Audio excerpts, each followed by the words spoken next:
देवादिदेव 1008 श्री भगवान महावीर स्वामी की जय जय जय। अहिंसा परमो धर्म की जय जय जय। परम पूज्य आचार्य गुरुवर श्री विद्यासागर जी महाराज की जय जय जय। बोले परम पूज्य 160 वर्षीय प्रमाण सागर जी महाराज की जय जय। जीवन के दोषों और दुर्बलताओं को दूर कर जीवन को आगे बढ़ाने वाले कहरे की बात हम सब कर रहे हैं। विगत दिन हमने आप सबसे झगड़े की बात की थी, आज उससे आगे की बात है। आज ट है और ट की तरफ जब मैं देखता हूं तो हमारे सामने टकराव आता है और ये टकराव हर व्यक्ति के मन में किसी न किसी रूप में दिखाई पड़ता है। वस्तुतः ये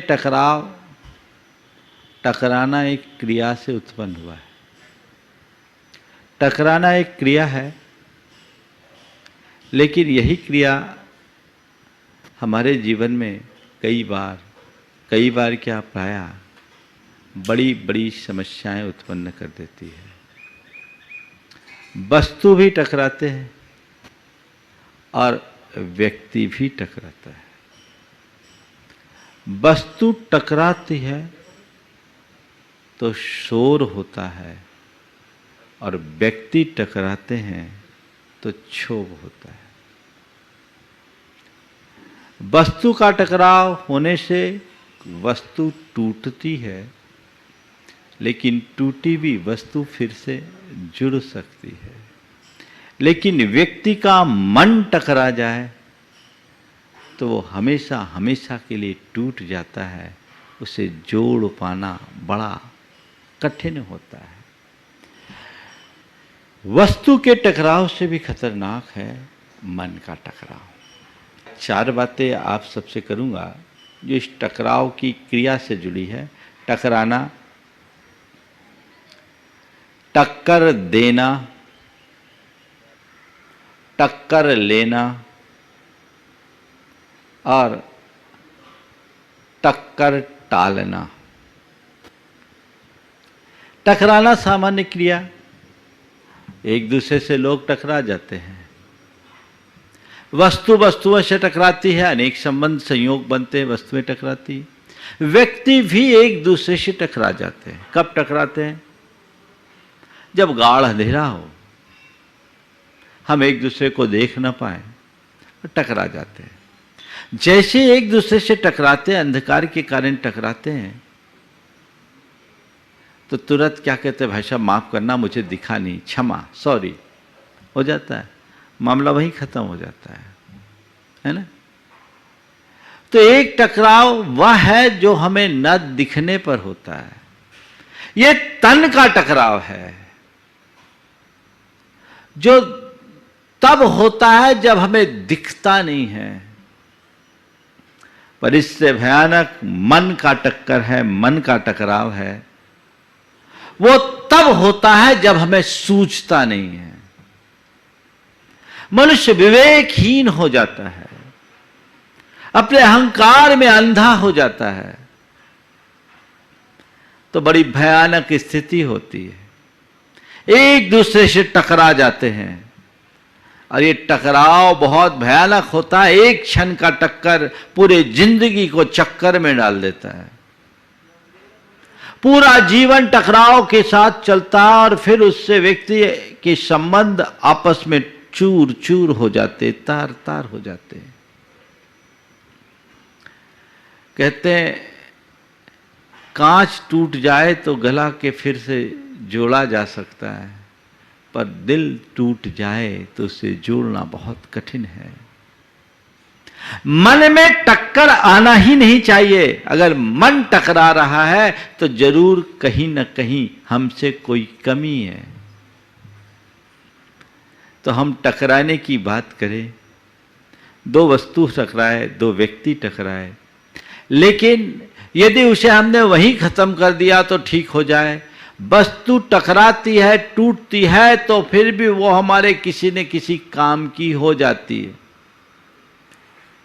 एक मटका अगर टूट जाए तो कुछ नहीं है, तो खप्पर का काम का तो आ ही जाता है, लेकिन मन टूट जाए तो बहुत मुश्किल। ये टूटन क्यों है? ये टक्कर के कारण है। और ये टक्कर किसका है? अहंकार का टक्कर है। और अहंकारी क्या करता है? टकराता ही नहीं है, टक्कर लेता है और टक्कर देता है। टक्कर लेने का मतलब सामने वाले को छेड़कर अपने लिए चुनौती आमंत्रित करना। चुनौती आमंत्रित करना, हम तुम्हें टक्कर दे रहे हैं, यानी तुम्हें नीचा दिखाने का प्रयास कर रहे हैं। टक्कर देना, सामने वाले को नीचा दिखाने का प्रयास करना, अपनी श्रेष्ठता दिखाना, उसे पराभूत करने की कोशिश करना। यह सब किसी युद्ध के मैदान में हो तब तो चलता है, क्योंकि युद्ध तो कचित कदाचित होता है। लेकिन जब ये घर परिवार में ही हो जाए तो जीवन नरक बन जाता है। घर को परिवार की तरह होना चाहिए, घर को युद्ध का मैदान कभी नहीं बनाना चाहिए। लेकिन जहां अहम फलता है वहां ऐसी विषमताएं उत्पन्न होती है। तो कुछ लोग हैं जो हर किसी को टक्कर देने में आमादा होते हैं, और ऐसे वे लोग होते हैं जिनकी मानसिकता केवल एक होती है, हम किसी से कम नहीं, मैं ही सब कुछ। ऐसा व्यक्ति घोर अहमन्यता की स्थिति में जीता है। और जो व्यक्ति अभिमानी या अहमन्य होता है वो अपने आगे किसी को कुछ देखता ही नहीं, और उसके लिए वो चाहे जिससे पंगा ले लेता है, चाहे जिससे टकराने के लिए तुल जाता है, और उसकी स्थिति कभी कभी बहुत भयानक हो जाती है। हाँ, अपनी क्षमता को देखे बिना, अपनी हैसियत को देखे बिना आदमी कभी कभी किसी से टकराव लेने के लिए आगे बढ़ता है, और जब देखता है स्थितियाँ उल्टी है तो मुंह की खाता है। एक व्यक्ति का बेटा बाजार से आया तो किसी ने धक्का दिया, स्कूटर से उसको धक्का दिया, गिर पड़ा, उसको खरोंच लगी, रोता हुआ आया। उसके पिता ने देखा बेटे को खरोंच आ गई, तम आ गया। बोले कौन था? बोले वो स्कूटर वाला था उधर, चलो अभी देखता हूं मैं। और तमा कर गया, जाकर के देखा तो जो सामने वाला था वो बड़ा पहलवान था, पूरा नगर का पहलवान। उसको देखते ही घिग्गी बंद गई। बोले बस कुछ नहीं, कैसे आए? बोले बस भाई साहब आपके ही पास आए थे, आपको इस बात का धन्यवाद देने आए कि थोड़ा सा ही लगा है, बच्चे को ज्यादा नहीं लगा। अच्छा है आप थे तो बच गया, कोई और होते तो पता नहीं क्या होता है। क्या हुआ? आया था सीना फुलाकर, हवा निकल गई क्योंकि सामने वाला भारी हो गया। तो कई बार लोग चाहे जिससे टक्कर दे देते हैं या चाहे जिससे टक्कर ले लेते हैं, और उसमें बहुत मुंह की खानी पड़ती है। हम टकराव को देखें, आखिरी में तो हम टकराव टालने की बात करेंगे, टकराव से बचने की बात करेंगे, टक्कर से बचने की बात करेंगे। लेकिन ये टक्कर लेने देने की जो बात है वह 4 स्थितियों में। एक है वैचारिक टकराव, दूसरा है पारिवारिक टकराव, तीसरा है सामाजिक टकराव, और चौथा राजनीतिक टकराव। 4 स्तर के लोगों में अलग अलग टकराव होते हैं। इन सब का मूल है वैचारिक टकराव। जब लोगों के विचार परस्पर में मिलते नहीं, एक दूसरे के विचार एक दूसरे को जब थोपा जाने लगता है तो विचारों में संघर्ष उत्पन्न होता है, और वो वैचारिक टकराव कभी कभी अत्यंत विषम स्थिति को उत्पन्न कर देता है। दुनिया में जितने भी विषमताएं उत्पन्न हुई है, पंथ बने हैं, मत बने हैं, ये सब इसी वैचारिक टकराव का कुपरिणाम है। विचारों की भिन्नता से मतभेद होता है और वैचारिक टकराव से मनभेद। हमारे आपके विचार भिन्न हो, इसमें कोई दिक्कत नहीं और कुछ गलत है ही नहीं, क्योंकि हर प्राणी की अपनी स्वतंत्र विचारधारा है। तो मैंने कहा था मुंडे मुंडे मतिर्भिन्ना, हर व्यक्ति की अपनी अपनी विचारधारा, अपना अपना अभिमत है, रहेगा। ये मतभेद है। लेकिन जब विचारों में टकराव आता है तो मनभेद हो जाता है। मतभेद से कोई तकलीफ नहीं, पर मनभेद होने पर सिवाय तकलीफ के और कुछ नहीं। जब हमारा किसी से मनभेद होता है तो उस व्यक्ति के प्रति पूर्वाग्रह बनता है, उसके प्रति द्वेषपूर्ण दुर्भावनाएं उत्पन्न होती है और ये पूर्वाग्रह से प्रेरित द्वेषपूर्ण दुर्भावना एक दूसरे के बीच बहुत बड़ी दूरी खड़ी कर देती है, खाई उत्पन्न कर देती है, जिससे जीवन की समरसता समाप्त होती है। संत कहते मतभेद हो मनभेद न हो। अपने विचारों को विनम्रता से रखो, पर किसी पर अपने विचार थोपने का दुराग्रह मत रखो। अगर तुम्हारा किसी से मन नहीं मिलता, तुम्हारी असहमति है, तो उस असहमति को अपने विनम्रता के साथ प्रकट करो, वो तुम्हारा धर्म है। लेकिन अगर किसी से कोई असहमति है तो उसके प्रति ऐसी आपत्ति दर्ज न करो कि सामने वाला बौखला उठे। उसका काम उसका है, मेरा काम मेरा है, मेरी जिसमें सम्मति है वो मैं स्वीकार करूंगा, जिससे मैं असहमत हूं मुझे वो स्वीकार नहीं करना। लेकिन मेरा यह आग्रह दुराग्रह ही माना जाएगा कि जो मुझे सम्मत है वह सबको सम्मत हो और जिससे मैं असहमत हूं उससे सब असहमत हो। ये मनुष्य के उथलेपन की पहचान है और यही मनुष्य को अंदर से तोड़ती है। वैचारिक असम्मति हो उसे स्वीकार करो। किसके बल पर? वैचारिक सहिष्णुता के बल पर। सामंजस्य बन जाएगा। जब अभिमान आता है तो टकराव बढ़ता है। जब जब अभिमान आया है टकराव बढ़ा है, क्योंकि वो मनुष्य की सोच को संकीर्ण बना देता है। वो विचारों में मतभेद नहीं, विचारों में भेद ही पैदा कर देता है, मन में भेद पैदा करता है। ये अहंकार की परिणति है, जिसकी चर्चा अभी थोड़ी देर बाद करूंगा। कई लोगों के परिवार में मतभेद होते हैं, पारिवारिक टक्कर। एक परिवार में दो परिवारों के बीच टक्कर और दो परिवारों के बीच टक्कर जाने दो, एक परिवार की अनेक सदस्यों में टक्कर, बड़ा टक्कर होता है। वो एक दूसरे को नीचा दिखाने का कोई मौका नहीं चूकते।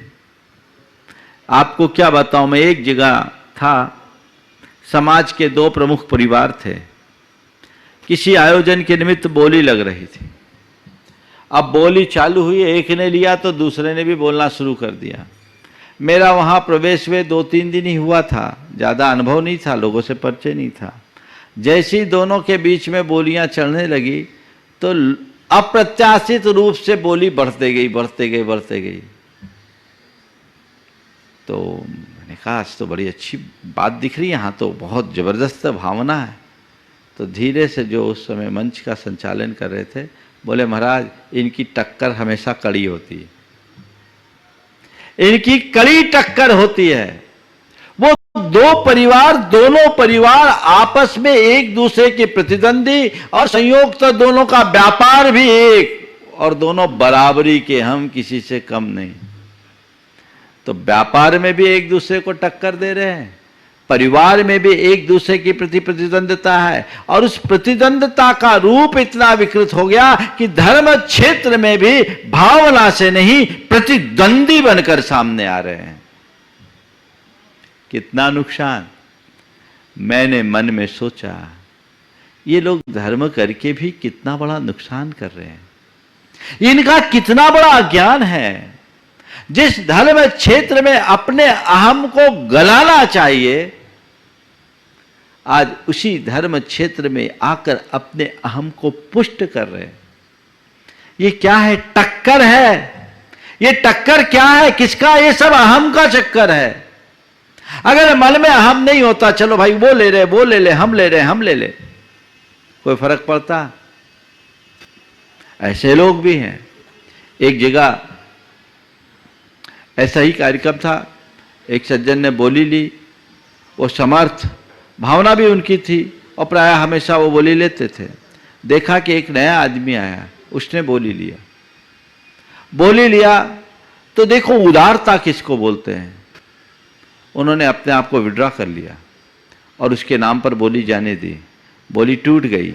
घर परिवार के और उनके मित्रों ने कहा इतना अच्छा अवसर था, आपने क्यों नहीं लिया? बोले नहीं, मैंने नहीं लिया, उसको लेना चाहिए, वो आदमी पहली बार आया है, मैं उससे टक्कर लेता तो अनावश्यक उसके ऊपर बोझ पड़ता, मुझे उससे टक्कर लेने की कोई ज़रूरत नहीं थी, इसलिए मैंने टकराव को टाल दिया है। हाँ, मेरी भावना थी जितना मुझे बोलना है उतना मैं दान कर रहा हूँ। उनने अपना एक चेक दे दिया। ये एक सोच है। पारिवारिक टकराव लोगों के मध्य बहुत होता है, और अब तो दो परिवारों के बीच टकराव तो बहुत दूर है। ऐसे भी आप देखेंगे कई जगह हमने देखा है कि दो परिवार पीढ़ियों से एक दूसरे के प्रतिद्वंदी बने हुए हैं, एक दूसरे के प्रतिद्वंदी। ये अच्छी बात नहीं है, इससे बचना चाहिए। लेकिन अब तो परिवार के सदस्यों में भी टक्कर, भाई भाई को टक्कर दे रहा है, भाई भाई से टक्कर ले रहा है, पिता पुत्र के बीच में टक्कर, और अब तो पति पत्नी के बीच में भी टक्कर। क्या है जीवन? एक दूसरे के बीच ये जो चीजें हैं, ये मनुष्य को पूरी तरह से बर्बाद कर लेने वाली है। यहां अपने आप को बचाना चाहिए। तो परिवार में टक्कर और परिवारों का टक्कर दोनों बड़ा खतरनाक है। एक बार मैं जब ऐसी चर्चा कर रहा था तो मुझसे कहा, महाराज जी अब परिवार में अनेक सदस्य तो थोड़ी बहुत तो खटपट होगी। बोले थोड़ी बहुत खटपट होगी? बोले 4 बर्तन है तो आपस में टकराएंगे तो आवाज़ तो होगी। बोले आएंगे, होने दो आवाज़, कोई दिक्कत नहीं है। थोड़ी बहुत खटपट होना अलग बात है, पर पूरी जिंदगी ही खटपट होते रहना ये अच्छी बात थोड़ी है। थोड़ा ये देखो, क्वचित कदाचित खटपट है कि पूरी जिंदगी ही खटपट में जा रही है। उसने कहा महाराज 4 बर्तन होंगे, आवाज़ तो होगी। हमने बिल्कुल ठीक है, बर्तन से बर्तन को टकराते हो टंकार उत्पन्न होती है, लेकिन उन्हीं बर्तनों के मध्य जब लयबद्धता आ जाए और आपस में तालमेल बना करके टकराव तो क्या होता है? मधुर झंकार उत्पन्न होती है। संत कहते हैं टकराना ही है तो टंकार की तरह नहीं, झंकार की तरह टकराओ। तुम्हारे आपस में मतभेद है, डिफरेंस ऑफ ओपिनियन है, कोई दिक्कत नहीं, लेकिन इंटरनल एडजस्टमेंट होना चाहिए। और वह एडजस्टमेंट तब होगा जब तुम्हारी परस्पर प्रगाढ़ता हो, प्रेम हो, आत्मीयता की भावना हो। तो ये हो तो स्वाभाविक रूप से एक दूसरे से जुड़ जाओगे, ज्यादा कुछ कहने की जरूरत नहीं होगी। तो चीजों को उस तरीके से देखने वाले लोग टकराव से बचेंगे। ये पारिवारिक टकराव है, सामाजिक टकराव। समाज में भी लोग एक दूसरे के साथ टक्कर लेते, टक्कर देते हैं। और हम तो कई समाजों में देखे अलग अलग दलबंदियां हो जाती है, और जब समाज में चुनाव होता है तो कितना टकरावपूर्ण माहौल बन जाता है, बड़ी गंदगी। एक्चुअल में ये यथार्थ है, जहां टक्कर होगा वहां टूटेंगे। अगर व्यक्ति किसी से टकराता है, व्यक्ति का मन टूटता है, परिवार टकराता है, परिवार टूटता है, और समाज टकराते हैं, समाज टकराता है तो समाज टूटती है। समाज के 2 दल होंगे। एक जगह चुनाव का माहौल था सामाजिक, बड़ा कसमकश। संयोग था, मेरा 1 दिन पहले आना हुआ। मैंने देखा मतदान था, ऐसी कसम कस, ऐसी कसम कस, ऐसी कसम कस। मैंने कहा भाई मैंने जो देखा और समझा, इसको देख करके तो मैं यही कहूँगा, दोनों में कोई जीत जाए समाज हारेगी। दोनों में कोई जीत जाए समाज हारेगी, क्योंकि दोनों के मध्य टकराव इतना प्रगाढ़ है कि दोनों के कारण समाज दो भागों में टूट गई। कितना बेहतर होता कि लोग आगे आते, इन्हें समझाते और ये लोग भी अपना थोड़ा ईगो कम कर लेते और तालमेल बनाकर व्यवस्था में आगे बढ़ जाते, तो कोई कठिनाई नहीं होती। लेकिन कोई झुकने के लिए तैयार हो तब तो टकराव, और राजनीतिक टकराव से तो आप लोग सब परिचित है ही, है ना। जब चुनाव होता है तो कहते कांटे की टक्कर। तो ये टक्कर जो हमारे मन में प्रतिद्वंद्वता उत्पन्न करे, महाभयावह है, उससे बचना चाहिए। टकराव को टालना है और क्या करना है, समझौता को अपनाना है। हमें टकराव नहीं समझौता। कैसे करे? टकराव को टालने के लिए आज 4 बातें आप सबसे कहूंगा। आप चाहते हैं कि आपका किसी से कोई टकराव ना हो, आपके मन में किसी से कोई टक्कर की भावना ना हो, किसी के प्रति द्वेष या घृणा का भाव ना हो, तो उसके लिए सबसे पहली बात है सहिष्णुता को अपनाएं, वैचारिक सहिष्णुता को अपनाएं।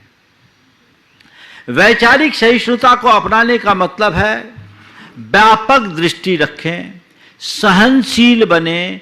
कोई कुछ कह दे तो उसको उस तरीके से ना पकड़े, बुरे में भी अच्छा देखने की कोशिश करे।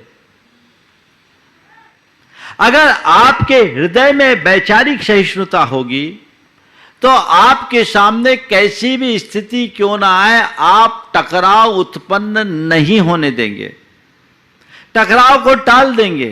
ठीक है, हो गया, मुझे समझ में आ रहा है कहीं भी ऐसी टकराव की स्थिति हो रही है तो हमें तालमेल बनाना है, इसको भी सुनना है, इसको भी सुनना है, इसको भी समझना है, इसको भी समझना है। दोनों पक्षों को सामने रख करके हम आगे बढ़ें तो दोनों काम हो सकता है। देखिए, वैचारिक सहिष्णुता से भरे लोगों के जीवन का क्या हाल होता है। एक बार एक प्रशासनिक अधिकारी मेरे पास बैठे थे, तो एक जिले के कलेक्टर थे। उन्होंने कहा कि महाराज जी, कई बार हम लोगों के सामने बड़ी विषम स्थिति हो जाती है। स्थिति ऐसी भयानक होती है, आपस में लोगों की बड़ी टक्कर हो जाती, सांप्रदायिक टक्कर हो जाती, राजनीतिक टक्कर हो जाती है, कभी कभी दंगे फसाद की स्थिति बनने लगती है। उस समय में हम लोगों को बहुत कई बार बहुत विषम स्थिति का सामना करना पड़ता है और छोटी छोटी बातों का बतंगड़ बन जाता है, समझ में नहीं आता क्या करें। मैंने उन्हें एक घटना सुनाई। हमने कहा देखो, आप एक प्रशासक हो और एक प्रशासक वही है जो बड़ी कुशलता से सारा काम करे और किसी भी स्थिति में टकराव को टालने की कोशिश करनी चाहिए। हुआ ये, महाराजा रणजीत सिंह के जमाने की बात है। मुसलमानों का ताजिया निकल रहा था। ताजिया कुछ ऊंचा था, रास्ते में पीपल का पेड़ पड़ता था, उसकी डाल अड़ रही थी। अब ताजिया निकल रहा है, डाल अड़ रही है, डाल को काटे बिना ताजिया निकल नहीं सकता और डाल काटा नहीं जा सकता। दोनों पक्ष आमने सामने तलवारें खिंच गई। एक पक्ष कह रहा है कुछ भी हम ताजिया इधर से ही निकालेंगे, तो दूसरा पक्ष कह रहा है सैकड़ों गर्दन कट जाएगी पर डाल नहीं कटेगी। स्थिति विषम और भयावह। आप कल्पना कर सकते हैं कि उस स्थिति में क्या हो सकता है कि चंद संपत्ति के पीछे मेरा पूरा घर भी नष्ट हो रहा है, ये ठीक नहीं। उन्होंने कहा तीनों भाइयों को अपने पास बुलाया, बैठा और कहा, देखो भाई, आज मेरे मन में एक विचार आया, भाव आया। बोले क्या है? मेरे मन में ये भाव आया कि हम इस संपत्ति के लिए लड़ रहे, ये ठीक नहीं। हमारे पिता की समय की ये संपत्ति है, आज पिताजी नहीं है, पर उनके जाने के बाद हम लोग आपस में लड़ेंगे तो उनकी आत्मा को शांति नहीं मिलेगी। मैंने एक बात सोचा है और मुझे लगता है उसे मान लो तो सब कुछ ठीक हो जाएगा। मैं ये सोच रहा हूँ कि हमारी संपत्ति है, उसमें 4 भाग करो और एक सबसे छोटा भाग मुझे दे दो और सबसे बड़ा भाग मेरे सबसे छोटे भाई को दे दो, क्योंकि उसके मन में लालसा ज़्यादा थी। बोले बाकी जो बचा है वो आप दोनों ले लो, मेरा अब क्या है, मेरे पास ज़्यादा अब कुछ बचा भी नहीं, मेरी उम्र भी हो गई और मुझे लगता है कि अब जितना अंश आप लोग दोगे उतने में भी मेरा काम हो जाएगा, क्योंकि मेरे बच्चे अब समर्थ हो गए हैं, वो कुछ न कुछ कर लेंगे, हम उठ करके खड़े हो जाएंगे। पर मुझे ऐसा लगता है कि छोटे के लिए अभी 2 बेटियां भी हैं, उसके हक में हम सबको त्याग करना चाहिए और वो शायद इसीलिए इस तरह का आग्रह कर रहा है। मेरा प्रस्ताव है, आप सब इसे मान ले तो बहुत अच्छा होगा। जितनी उदारता से उन्होंने बात की, शेष भाइयों को भी ये बात समझ में आई। लेकिन देखो उदारता व्यक्ति के हृदय को कैसे परिवर्तित कर डालती है। छोटा भाई जो इस बात को लेकर सबसे ज़्यादा उतावला था और लड़ाई कर रहा था, उसने कहा नहीं भैया ऐसा नहीं होगा, आप बड़े भाई हो, आपने इस व्यापार को सबसे ज़्यादा इस स्थिति में ला कर के खड़ा किया है, ऐसा नहीं करते, हम बराबरी से कर लें। बड़े भाई ने कहा बेटा देख, बड़ा बड़ा होता है, छोटा होता है, संपत्ति में बराबरी हो सकती है लेकिन उम्र में किसी की बराबरी नहीं हो सकती। मैंने जो तुमसे कहा वो करो, मुझे उसकी ज़रूरत नहीं, मुझे दिख रहा है कि तुम्हें इस बात की आवश्यकता है, तुम इसे स्वीकार करो। बस मेरा तुमसे केवल इतना ही कहना है कि ये तुम इतनी उतंडता करके जो ले रहे हो, यदि यही बात तुम अलग से आकर के बोले होते तो शायद हम लोगों में और ज़्यादा आनंद होता। एक व्यक्ति की उदारता से कितना बड़ा सामंजस्य बन गया।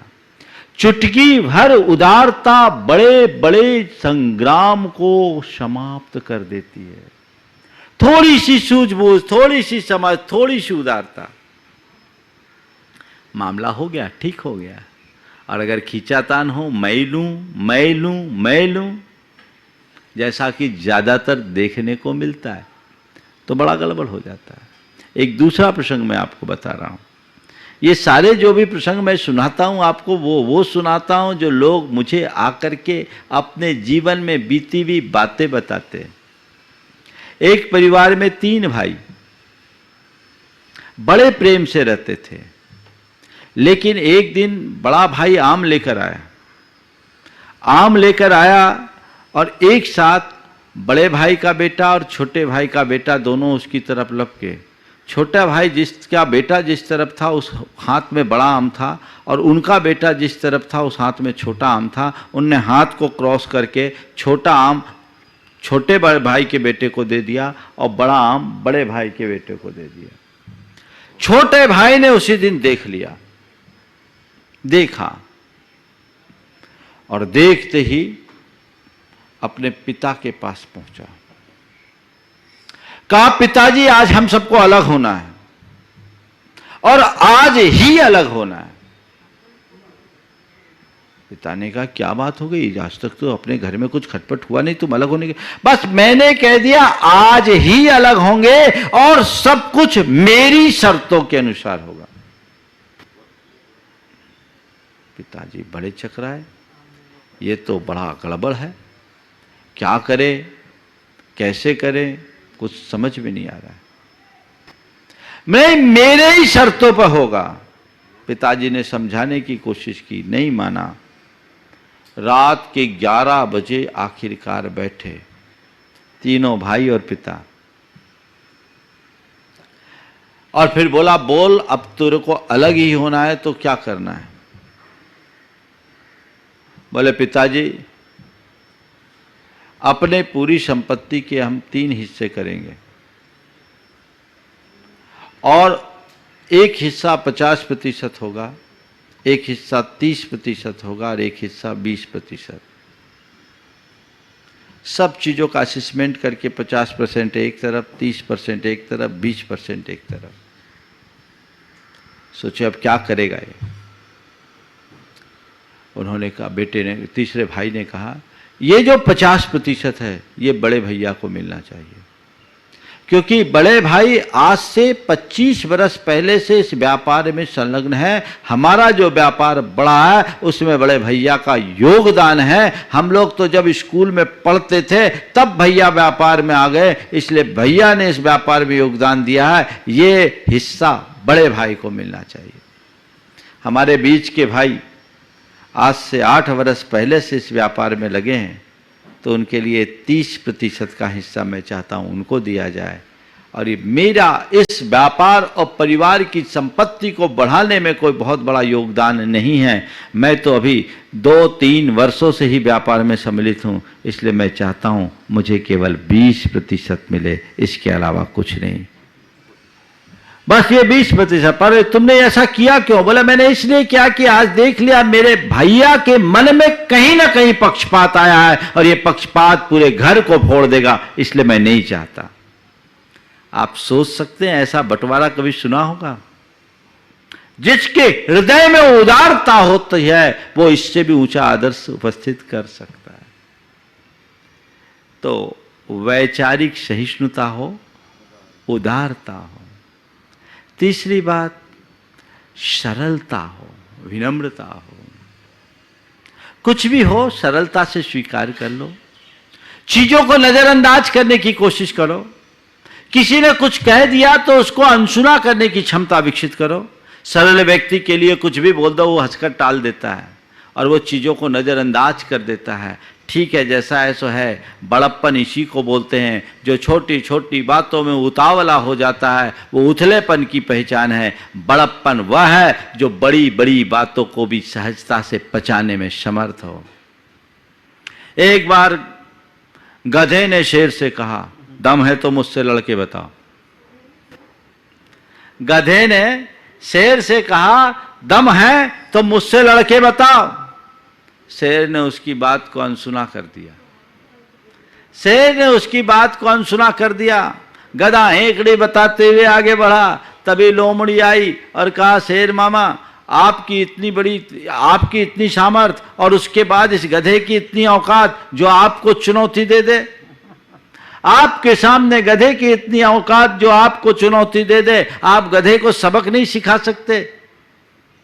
उसने कहा, लोमड़ी देख बात केवल इतनी सी है, गधे और मेरे बीच में अगर लड़ाई होगी, मेरे और गधे के बीच में लड़ाई होगी तो गधे को हारना तय। और मैं गधे को हरा भी दूंगा तो क्या होगा, शेर हूं, गधे को हराया, गधे को तो हारना ही था। लेकिन देखो लड़ाई आखिर लड़ाई है।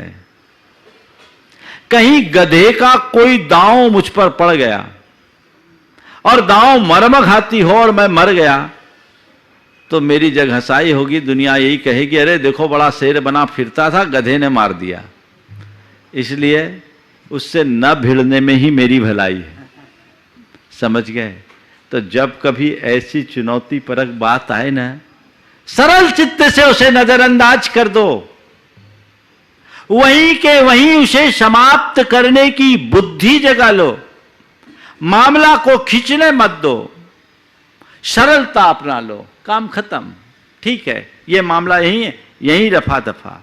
लेकिन लोगों को इसमें रस नहीं आता। लोगों को तो मजा तब आता है जब जम के खींचातानी हो, जम के खींचातानी हो। और कई बार ऐसा टकराव होता है जो लंबे समय तक चलता रहता है। एक बार एक बहन जी मेरे पास आई, उन्होंने कहा, महाराज जी मुझे आपकी पिच्छी चाहिए। उम्र कम थी, 28 साल के आसपास की उम्र थी। मैंने कहा, मेरी पिच्छी नहीं ले सकते, अभी तुम्हारी उम्र नहीं है, आजीवन ब्रह्मचर्य व्रत लेना पड़ता है, ऐसे में मैं पिच्छी कैसे दूं? उसने कहा, महाराज जी हमारी तो 6-6 महीना एक दूसरे से बात भी नहीं होती, हम ले लेंगे नहीं। हम बोले तब तो और भी नहीं मिलेगी, तब तो और भी नहीं मिलेगी। पहले बात करना सीखो, ढंग से रहना तो सीखो।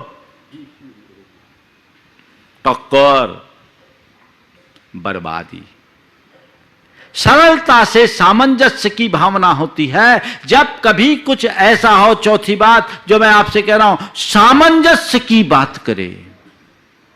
समझौतावादी दृष्टिकोण अपनाएं, झुकना सीख जाए। कोई एक झुकने के लिए राजी हो जाए, काम खत्म। इतना ही तो कहना, भाई साहब माफ करो, गलती हो गई, क्षमा, सॉरी।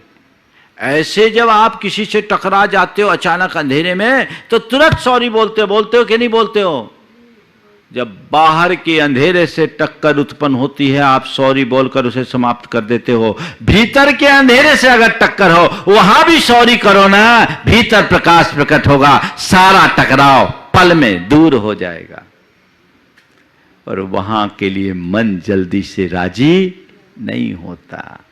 प्राय ये हो जाता, और इसमें तो अपनी इंसल्ट हो जाएगी, हमको नीचा देखना पड़ेगा, हम छोटे हो जाएंगे। नीच कर्म करने में आदमी को परहेज नहीं, और नीचा देखना पड़ेगा, इस बात का व्यक्ति को कष्ट है। ये महाज्ञान नहीं। ध्यान रखना, जो व्यक्ति क्षमाशील होता है वो कभी छोटा नहीं होता। सच्चे अर्थों में उसका ही जीवन उन्नत बनता है। तो हमें टकराने का काम करना ही नहीं है। कहीं कुछ हो जाए, भैया हाथ जोड़ो, समझौता का रास्ता अपनाओ, बैठ करके जैसे तैसे हो जाए, हम सामंजस्य बिठाएं। अगर किसी से गलती हो गई है तो ठीक है, थोड़ी हमारी थोड़ी उसकी, हमारी गलती नहीं भी है तो भी। अगर ऐसी दृष्टि होगी तो हम कभी किसी से टकराने की स्थिति में नहीं आएंगे। तो हमें टकराना नहीं, टक्कर देना नहीं। कोई टक्कर दे तो हमें लेना नहीं, जैसे गधे ने शेर को दिया था, हमें लेना नहीं। आजकल तो थोड़ा कुछ बोल दे तो देखो क्या होता है, सब गधे की चुनौती खा रहे हैं, टक्कर ले रहे हैं और हाल खराब कर रहे हैं। तो टकराना नहीं, टक्कर देना नहीं, टक्कर लेना नहीं। जितना बने टकराव को टालने की कोशिश करना। जहां तक बने टकराव को टालने की कोशिश करना। दिख जाए ये आदमी खतरनाक है, भैया पंगा ही मत लो, इसका परिणाम बुरा निकलना है, हाथ ही मत डालो। टकराव को टालो, और किसी के मध्य अगर टकराव है तो उसे यथासंभव संभालो। जीवन इसी में सफल होगा, सार्थक होगा। तो हम टक्कर से बचें और अपने जीवन को आगे बढ़ा सके, इसी स्वभाव के साथ आज यहीं पर विराम। बोलिए परम पूज्य आचार्य गुरुवर श्री विद्यासागर जी। वर्तमान दौर अत्यंत विषम दौर है। इस दौर में सर्वत्र डर का वातावरण है। हर कोई अंदर से डरा हुआ है, सहमा हुआ है। और इस डर की स्थिति में मनुष्य भीतर से बहुत कमजोर हो रहा है। मैं इसी डर की बात करना चाह रहा हूँ। आज डर है, और डर का मतलब डर। डर या भय एक नकारात्मक भावना है जो हर किसी मनुष्य के जीवन में हीनाधिक रूप में पाई जाती है। ये एक ऐसी दुर्बलता है जिसके कारण व्यक्ति अपनी आत्म क्षमताओं को भी भूल जाता है, उसकी आत्मशक्ति कुंठित होने लगती है, और जो वो पा सकता है, जैसा वो हो सकता है, उससे वंचित हो जाता है। मनुष्य के सामने जब कभी कोई ऐसी स्थिति आती है, उसका मन घबरा उठता है, और ऐसी स्थिति में कई लोग तो थर-थर कांपने भी लगते हैं।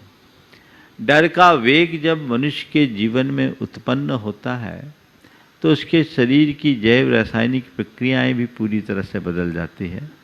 शरीर में होने वाले विभिन्न प्रकार की ग्रंथियों का जो रासायनिक स्राव है उसमें भी बदलाव आ जाता है, और ये परिवर्तन मनुष्य के लिए अनेक रोगों का भी कारण बन जाता है। मैं बात केवल भय से संबंधित, डर से संबंधित कर रहा हूँ। मैं चाहता हूँ कि ऐसे इस वातावरण में भी हम डर से मुक्त होकर, निडर होकर कैसे जिए, अभय होकर कैसे जिए, हमें ये समझना है। सबसे पहले हम डर के कारणों की बात करें। मेरे देखे 4 कारणों से मनुष्य के मन में डर उत्पन्न होता है। सबसे पहली बात, किसी वास्तविक या काल्पनिक वस्तुओं को भयप्रद कारणों के उपस्थित हो जाने पर। ऐसा कोई कारण उपस्थित होता है जिसको लेकर के मन में डर हो जाता है। हम देख रहे हैं, ये अमूमन होता है, कोई वातावरण बिगड़ा, अचानक ऐसा कुछ हो जाए तो मन में डर लगने लगता है, जैसा कि अभी लोगों के मन में डर है। महामारी फैली है और इस महामारी के लोग शिकार हो रहे हैं, और शिकार हो रहे हैं कई लोग हैं जिनका शरीर भी छूट रहा है। उनको देखकर लोगों को डर, कहीं मुझे ना हो जाए, कहीं मुझे ना हो जाए, कहीं मुझे ना हो जाए। कई बार मनुष्य के मन में कई काल्पनिक बातें ऐसे जुड़ जाती है जिसको लेकर के व्यक्ति के अंदर एक प्रकार का डर होता है, जो एक प्रकार का फोबिया जैसा है। कई लोग हैं जैसे कुछ भी बोल दो तो उसके मन में डर, कुछ भी बोल दो तो उसके मन में डर। ये एक डर का कारण है जिसकी चर्चा अभी थोड़ी देर बाद मैं आप सबसे करूँगा। डर का दूसरा कारण है आत्मविश्वास की कमी। तीसरा कारण है अंधविश्वास, और चौथा कारण है नकारात्मक सोच। काल्पनिक या वास्तविक वस्तुओं को देखकर मन में डरना, आत्मविश्वास की जहां कमी होती वहां मन में डर होना, अंधविश्वास हमें बहुत डराता है, और नकारात्मक सोच तो डर का मूल कारण है। हम इन चारों को देखें और चारों को हम कैसे इनसे बाहर निकले इसकी चर्चा मैं साथ साथ करूंगा। कई लोग हैं जिनका स्वभाव ही डर का होता है, थोड़ी थोड़ी बातों में डरते हैं। वो वे लोग होते हैं जिनका आत्मविश्वास कमज़ोर होता है, जो अंधविश्वासों से झगड़े होते हैं, जिनकी सोच नकारात्मक होती है। लेकिन डर का एक जो फोबिया है, किसी भी बात से, वास्तविक हो या काल्पनिक, किसी भी बात को लेकर के डरने लगते हैं। जैसे एक बार ऐसा हुआ, एक बहन जी मेरे पास आई, तो चर्चा में बैठी थी मेरे पास, और किसी ने कह दिया देखो बाजू के कमरे में एक दो छिपकली है। वो छिपकली सुनी और ऐसी घबराई कि मानो उसके तो प्राण निकल गए। कि क्या बात हो गई, मुझे कुछ आता पता था नहीं। उसने केवल इतना ही कहा कि बाजू में छिपकली है, थोड़ा सा ध्यान रखना, वो साफ सफाई कर रहा होगा। आवाज़ अंदर आई, वो चर्चा भी भीतर नहीं है, बाहर है, और एक स्टाफ किसी कर्मचारी से कह रहा है। लेकिन वो सुनी और एकदम ऐसी घबराई कि मुझे भी बिल्कुल एक पल के लिए लगा कि ये क्या हो गया। वो भागने लगी, उसके साथ उसके परिवार के अन्य सदस्य भी थे। हमने क्या हो गया? बोला महाराज ये छिपकली से डरती है। बोले हद हो गई, यहाँ छिपकली है कहाँ? इस कमरे में तो कोई छिपकली। वो महाराज आवाज सुन ली। अब बड़ा मुश्किल, मन में एक बार बैठ गया ये भूत है, डर का भूत, छिपकली। अब उसके नाम सामने अगर छिपकली शब्द भी आ जाए तो वो एकदम घबरा जाए, उसका ब्लड प्रेशर अनियमित हो जाए। करीब 15 मिनट बाद लोग उसे लेकर मेरे कमरे में आए। मैंने उससे बातचीत की। मैंने कहा तुम इतना डरती क्यों? किसी भी चीज़ से ऐसा डरने का क्या काम है? नहीं महाराज। अब उसको ये लगा कि मैं छिपकली का नाम न ले लूँ, तो मुझे था, नाम तो मुझे लेना ही नहीं था। मैंने कहा एक बात बताओ, तुम रात में सो रही हो और तुम्हारे बाजू में कुछ हो। जैसे मैं बोला कुछ हो तो महाराज कुछ कहने दे, छिपकली न कह दे। बोले अभी की बात नहीं कर रहा हूँ, अगर कोई नींद में सो रहा हो, उसके बाजू में कुछ हो भी तो उसको कुछ उसका भान होता है? कहा नहीं होता। हमें किसी ने कुछ कहा और हमने उसे अनसुना कर दिया तो क्या उसका हमें प्रभाव पड़ता? बोले नहीं पड़ता। जो चीज़ें हमारे सामने उपस्थित नहीं, उन सब चीज़ों को लेकर के क्यों घबराते हो? मन का डर निकालो। ये तुम्हारे मन में बैठ गया कि छिपकली एक प्राणी है, जैसे तुम प्राणी है वैसे वो प्राणी है छिपकली, तुम्हारा क्या बिगाड़ लेगी? आज तक घरों में इतने वर्षों से छिपकलियां रहते आई है, हमने कभी नहीं सुना कि किसी छिपकली ने किसी को काटा हो। तो तुम इस सब बातों को लेकर के इतना परेशान क्यों हो रही हो? महाराज मैं चाहती तुम पर नाम सुनते ही घबरा जाते हैं। हमने कहा कुछ नहीं करो। मैंने उसके भाई से कहा एक कृत्रिम छिपकली को लेकर आओ। धीरे से उसके कान में बोला। वो छिपकली लेकर आया। लेकर जैसे आया, जैसे उसके और बोले कुछ नहीं करो, तुम शांति से बैठो, मैं बैठा हूं। बोले ये क्या है? छिपकली है, इसको पकड़ो, छूने की कोशिश करो, ये तो निर्जीव चीज है, इससे क्यों डर रही हो? जब तक तुम इसके निकट नहीं आओगे तब तक इसका डर तुम्हारे मन से नहीं जाएगा। तुम्हारे मन में एक बात बैठ गई है और उस बात के बैठ जाने का कुपरिणाम है कि छिपकली शब्द सुनते ही तुम कांप उठती हो। आखिर इसका नुकसान कितना है? तो मैंने जब उसको धीरे से उस कृत्रिम छिपकली को रखवाया, उसके पास रखवाया और धीरे धीरे धीरे धीरे चीज़ें ठीक हो गई। मैंने उसको एक उदाहरण दिया कि कमरे में छिपकली ज़्यादा होने से किसी ने कहा कि मोर का पंख लगा दो तो छिपकली पास नहीं आएगी। तो एक कमरे में मोर का पंख लगाया, देखा 2 3 4 बार तो छिपकली उससे डरी, लेकिन देखा कि ये निर्जीव पड़ी है तो बेखौफ होकर घूमने लगी। मैंने कहा बस यही स्थिति तुम्हें अपनाना चाहिए, तुम 2 4 बार थोड़ी थोड़ी देर के लिए छिपकली के साथ रहो, कुछ नहीं हो। और मैंने उससे कहा तुम ये कहो मुझे छिपकली से प्रेम है, डर नहीं, मुझे छिपकली से प्रेम है, मुझे छिपकली से प्रेम है, मुझे छिपकली से प्रेम है। अपने आप ये डर निकल जाएगा। उसको मैंने जब इस तरीके से 10 मिनट तक दिया तब उसकी जान में जान आई। पहले तो उसकी सांस भी बहुत तेज चलने लगी थी। लेकिन ये तो केवल एक उदाहरण है, ऐसे कितने लोग हैं जो इस प्रकार की बिना मतलब की बातों से डरते हैं। ये अनावश्यक डर जिसका कोई वजूद नहीं, उस बात की कल्पना से डर।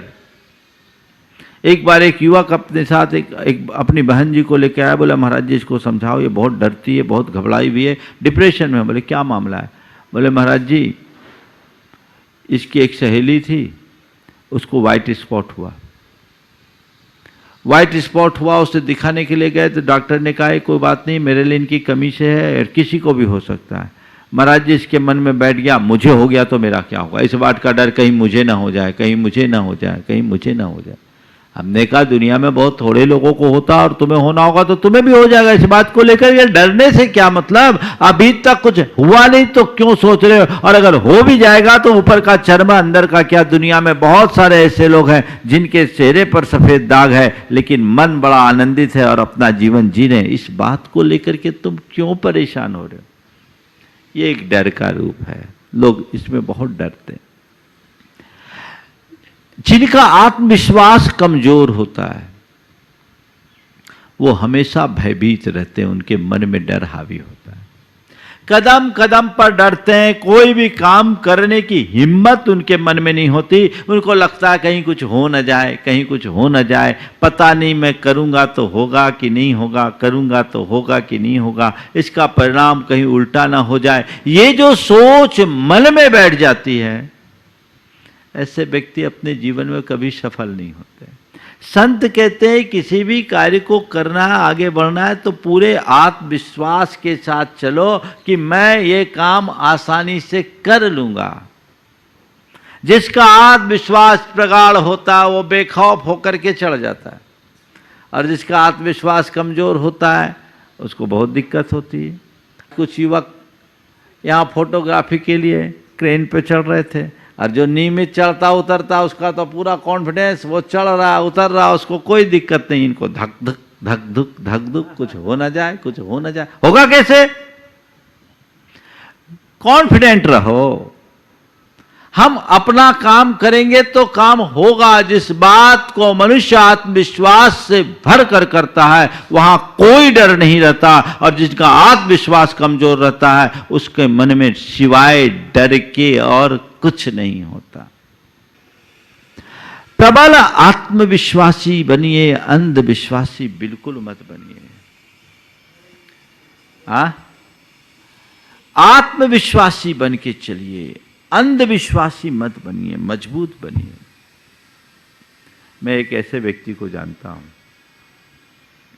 जिसके सामने एक बार एक बहुत बड़ी समस्या आकर खड़ी हो गई। समस्या क्या हुई? उसकी कुछ संपत्ति थी, उस संपत्ति पर कुछ माफियाओं की दृष्टि पड़ गई। वो अकेला जा रहा था, रास्ते में माफियाओं ने घेर लिया, उनके गुर्गों ने घेरा। स्थिति ऐसी थी कि कहीं भी उसकी हत्या हो सकती है, लेकिन वो व्यक्ति रंच मात्र नहीं घबराया। जब लोगों ने घेरा, उनसे बातचीत की, भाई मेरी संपत्ति, भाई तुम्हें पता है ये संपत्ति उसको देना है।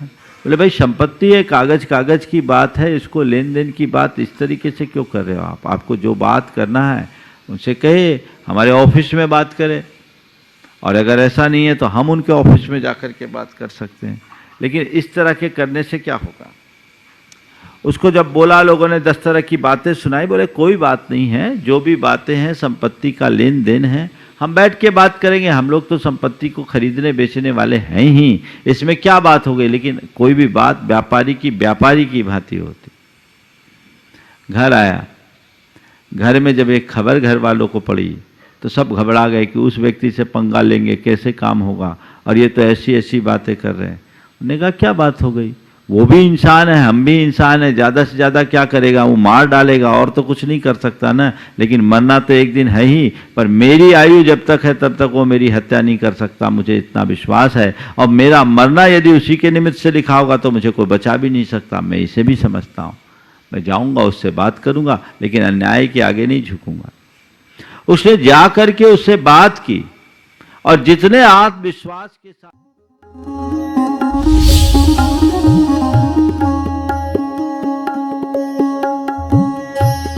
जब आप